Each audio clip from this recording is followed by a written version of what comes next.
You think Common Ground is worth a buck? Consider leaving a tip at lptv.org.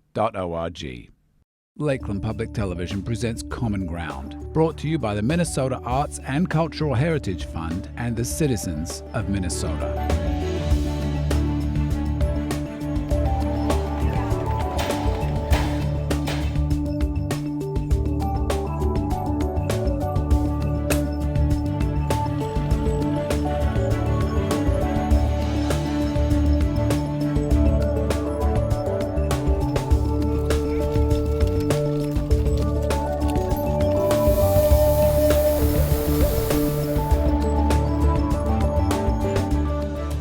In this episode of Common Ground, we go dirt racing with Bemidji rider Will Weaver, who is determined to inspire a new generation of readers.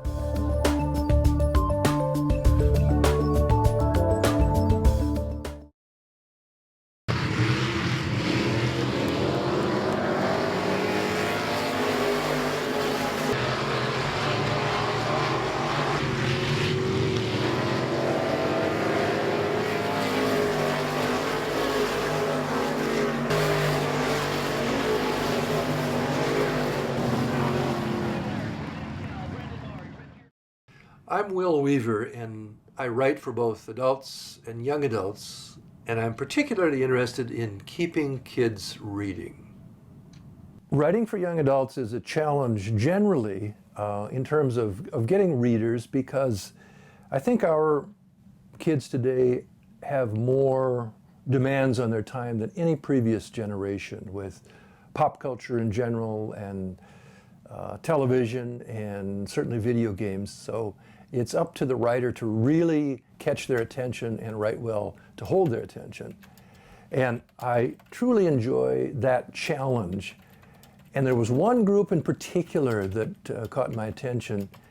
And I thought, if I can write for this group and get their attention, I will have succeeded. And that group, generally speaking, as I described them, were kids who love cars and hate their English classes. And teachers and librarians assure me that there are plenty of those, and I know that to be true as well.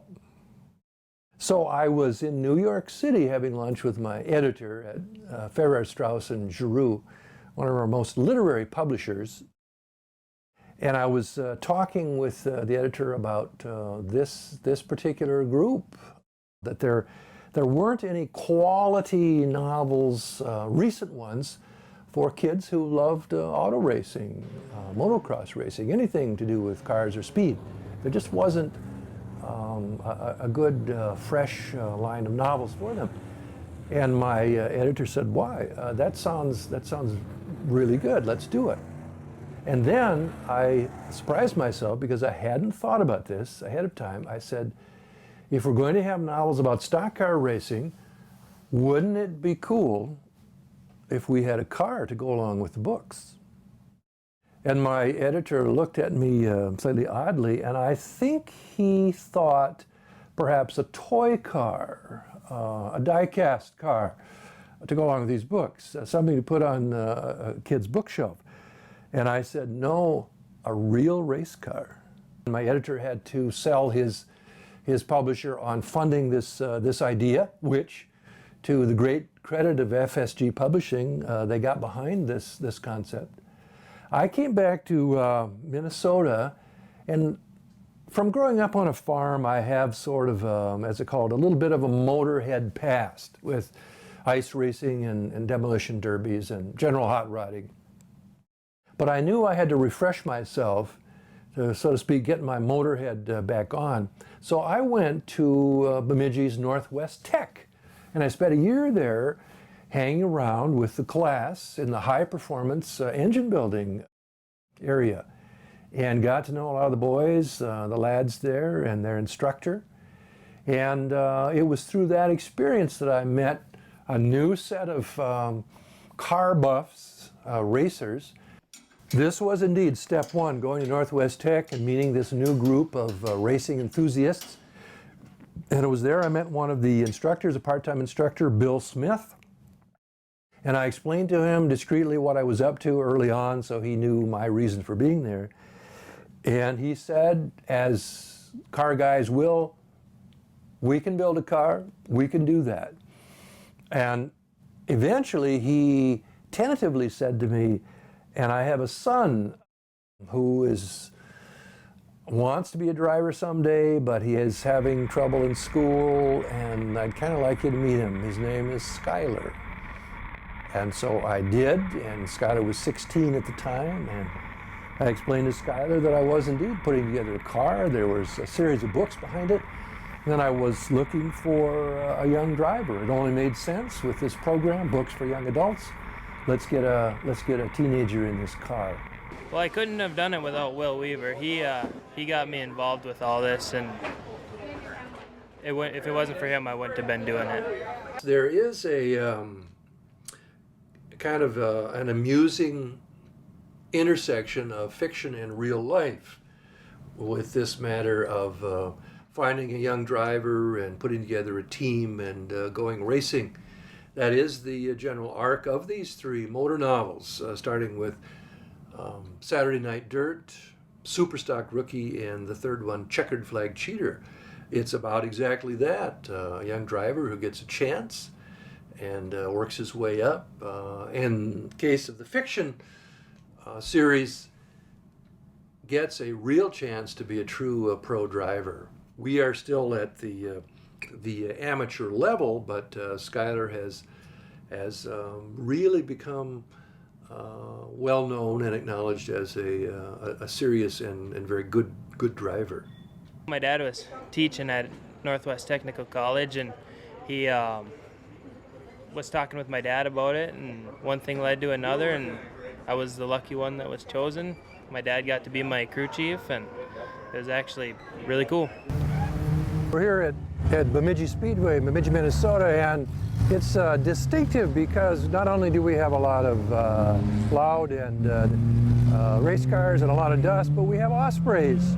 You'll see them on the light pole right in the middle of the infield, and they seem to be undaunted by the cars going around. In fact, they'll come and go. So it's really a unique part of Bemidji Speedway. But this is true grassroots racing, small town dirt track racing. And Bemidji Speedway is one of the best examples of that. This is where racers start. Their arc is up to them, how much money they have to spend and how good a driver they are. But let's take a look in the pit area. This is Tanya Stranger. She's a promoter and a great driver as well. You won last night in your car class. I did. Last Sunday night. I did. Yes. Well, tonight we're excited. My driver, Skyler Smith, and my publisher, we're going to give away books for every kid here. Awesome. So we'll do that at the intermission. Okay, So, well, we appreciate that. yeah. Good luck in the track tonight. Thank you. All right.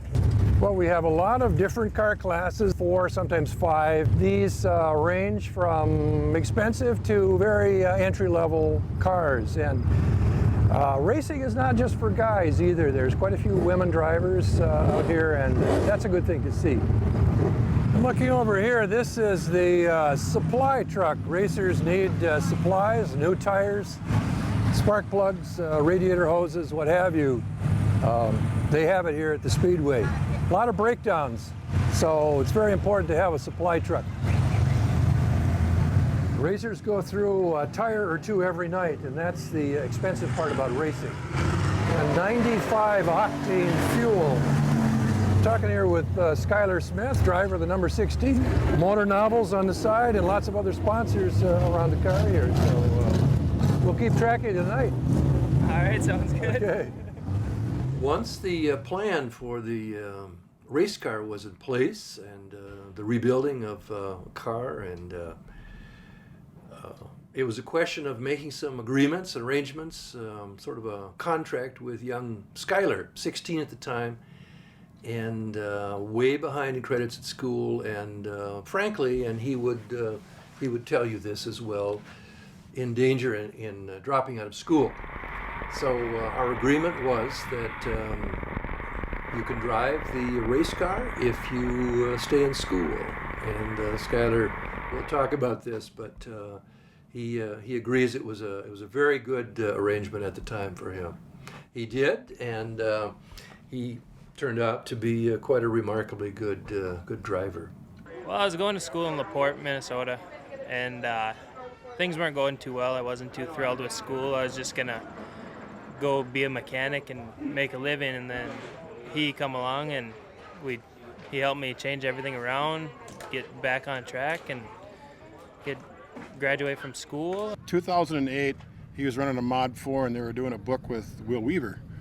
And we lost our driver in the middle of the year, and we asked Skyler if he might jump into a bigger car. And he was excited, and he got in, and it was a pretty good car, and Bill was excited, his dad, and we went and bought a racing motor from Cameron, Wisconsin. We put it in there for him, and he raced the B-Mods. That was the first time he was in the B-Mod. Then they tied that into the back of the book where a car owner jumps in and gives him a better ride. And they kept the number, just a different car. So it was exciting. The small speedways in particular are family friendly, and you'll see entire families from small kids to grandpas in the pits clustered around their car. And oftentimes for a young racer, grandpa or grandma is an easy touch for a sponsorship for this race car. And you'll see their name on the car. Thanks, Gramps. It's one of the key sponsors for young racers. But yes, family style, family friendly, and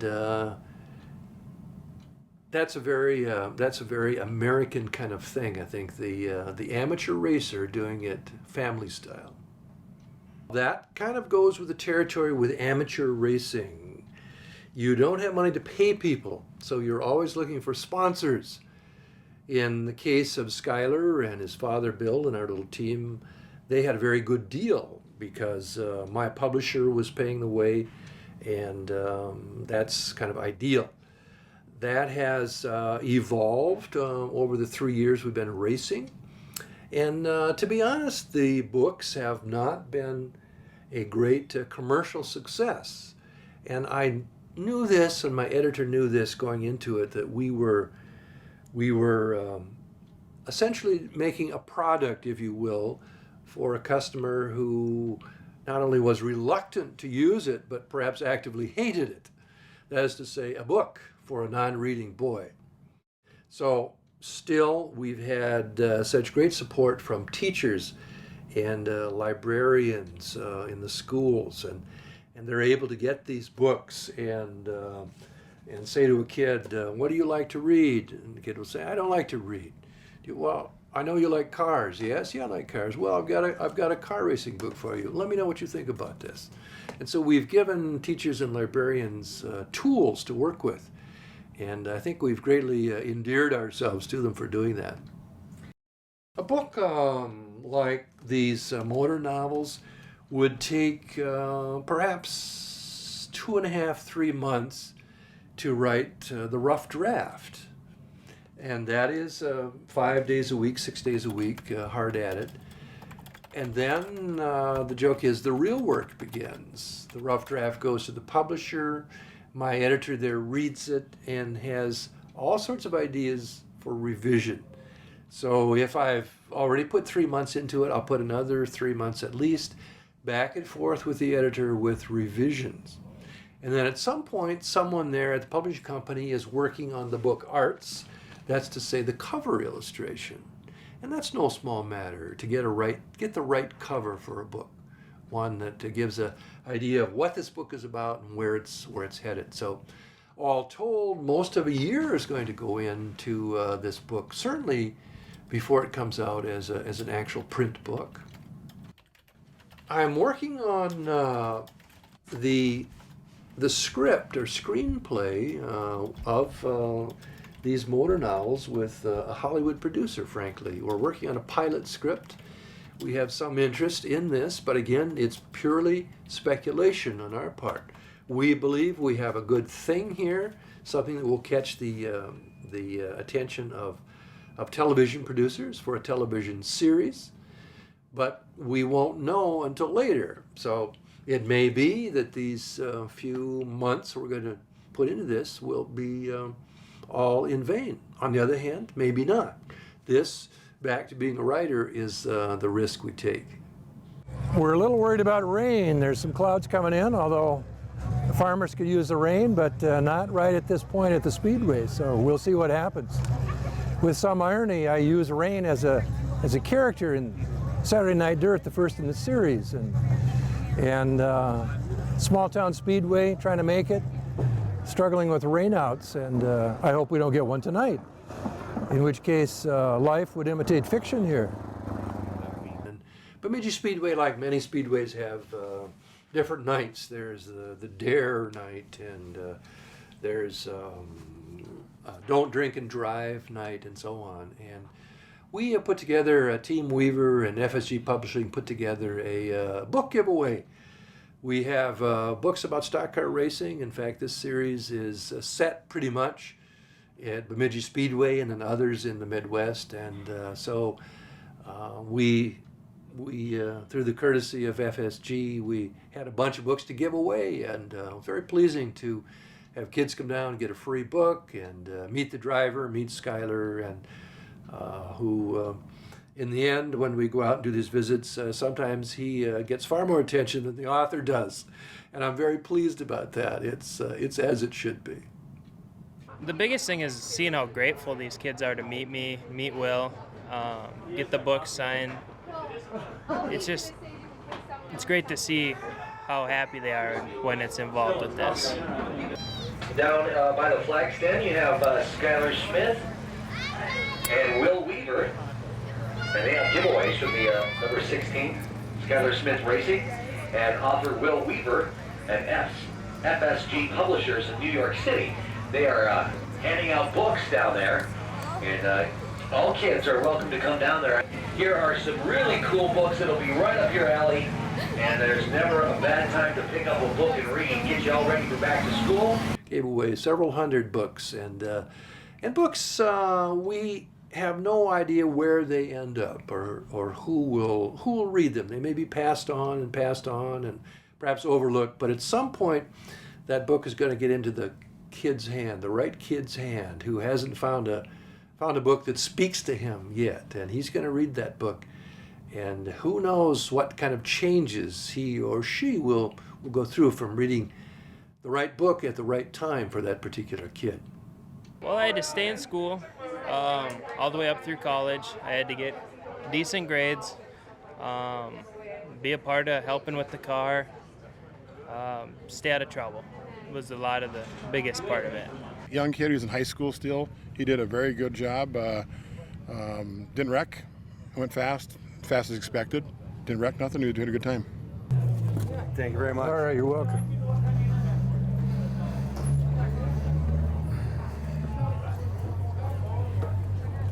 I'm going to park these over here. The target audience on the motor novels, these kids who did not like reading in any shape or form. Our team, would show up at the school with the race car, with books, with Skyler, curly-haired, handsome young guy, and there's nothing not cool about that. We would have the car on display. In some cases, we would bring it right into the auditorium and do a program there and talk about books and writing, the process of writing and racing. We show some videotape of racing, and I joke that if we couldn't catch their attention with this, then all was lost. But I really didn't believe that for a minute. And we did get their attention because it was so pleasing after some of these programs. And we went deep into Iowa and North Dakota with our race car and our books, and did school appearances. Many times afterwards, I would have a teacher linger and say, you see that kid over there holding one of the books, one of your books? That boy has never read a book, but he's reading your books. And we would drive out of there with a smile on our faces because we knew that at least on a small level, mission accomplished. Maybe we weren't bestsellers, but we were creating new readers. Hi, you guys. What's your name? Jacob. Jacob? Okay, regular spelling on that? Yes. Okay, thanks. Jacob, how old are you, Jacob? 4, excellent. Trevor? Trevor, okay.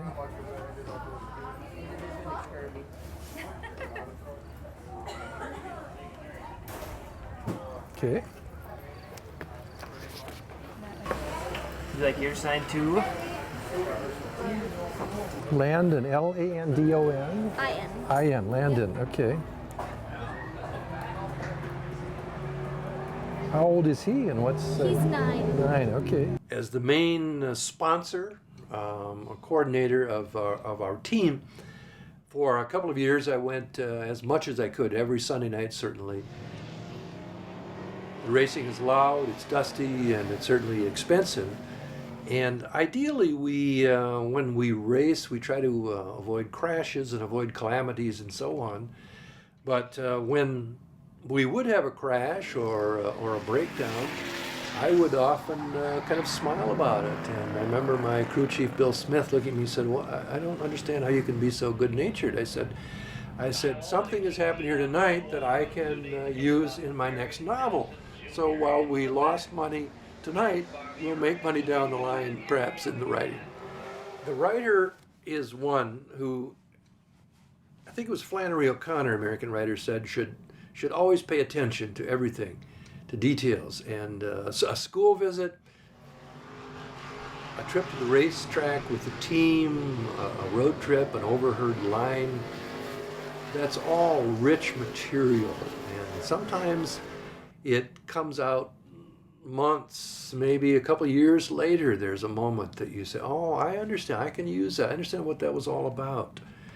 And so for me, the writer, the creative writer, it's all good, these experiences. Sometimes on the track, they don't seem to be so good, but I can make use of them in my books. My girlfriend still gets a little scared once in a while, but she's pretty used to it now. No, my family, as far as that goes, they back me 110%. It depends on who's out there and where he starts. When he starts in the front, it's more like, don't let anyone touch you, get out there and do your best. And if he's in the back, like I've drawn him the back numbers all year, it's kind of a fight for the front, and this year's been way different than last year. Last year we had more wins, and this year it's been a struggle, but I mean, he's gotten through it. We've spent our time in the garage this year. On a particular race night, the idea is to win, if at all possible, but if not, to place as high as possible. And I think one of the lessons that I learned, and certainly young Skylar learned, was consistency is more important than winning every night. Your performance over the course of the season is what in the end determines whether you had a good season or not. So we have the occasional victory, which is great, but we're very happy to finish in the top 5 every night, or the top 6 or 7. And we will, over the course of a season, then perhaps win a points championship by being consistent. So I think that was a real metaphor, a real life lesson for Skylar in particular, to be consistent and to finish things. Well, when we first started dating, he told me, I don't know if you know what you're getting into, but, this racing, it's a huge part of my life, and I fell in love with it right away, and I loved being in the garage, and it's more than just racing. You become a family, like the 106 Ranch, and Marilyn and Mike and Erica and all of them, they truly are a part of our family, and it makes you all one together. You break something, you break it together, and everyone helps and everyone fixes it. The matter of racing certainly requires a team. No person can do it alone. And that's another lesson, a good lesson for all of us in the racing community. We depend on our team, a driver, or maybe a crew chief, maybe a girlfriend to organize things and make sure the helmet and safety gear is in place. And there's a family in some ways in the racing community.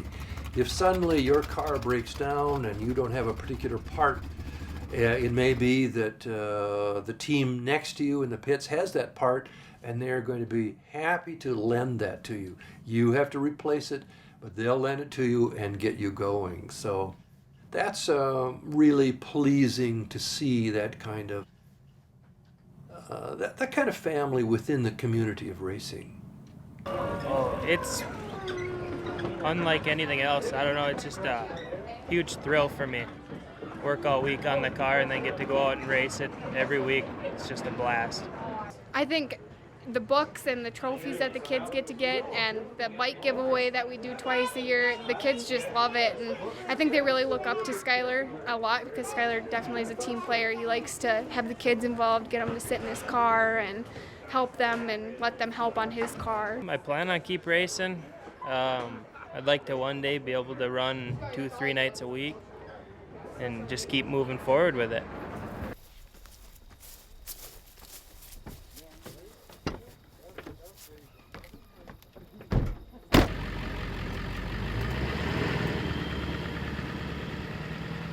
Another night at the Speedway in the books.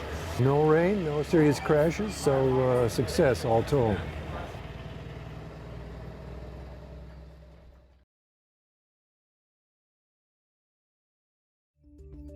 Thanks so much for watching. Join us again next week on Common Ground. If you have an idea for a Common Ground piece that pertains to North Central Minnesota, email us at legacy@lptv.org or call us 218-333-3022. To view any episode of Common Ground online, visit us at lptv.org.